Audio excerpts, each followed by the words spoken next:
നല്ല വെളുത്ത കുട്ടിയെ വേണം അല്ലേ? അങ്ങനെയാണെങ്കിൽ കുറച്ച് മെനക്കെടേണ്ടി വരും. കുഴപ്പമുണ്ടോ? കുഴപ്പമില്ല.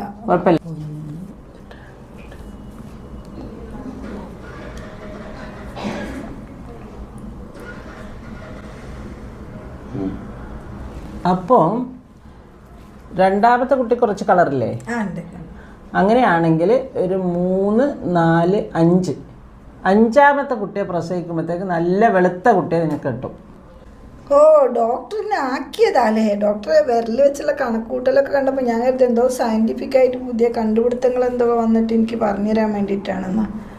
സയൻറ്റിഫിക് ആയിട്ടുള്ള തന്നെയാണ് പറയാൻ പോകുന്നത്.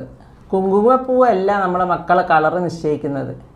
അത് അമ്മൻ്റെ അച്ഛനും വരുന്ന ജീൻസാണ് അത് നിശ്ചയിക്കുന്നത്. മുടീൻ്റെ കളറ്, കണ്ണിൻ്റെ കളറ്, തൊലീൻ്റെ കളറ്, ഇതൊക്കെ നിശ്ചയിക്കുന്നത് അമ്മൻ്റെ അച്ഛൻ്റെ ജീൻസാണ്, അല്ലാതെ കുങ്കുമപ്പൂവല്ല. മനസ്സിലായോ?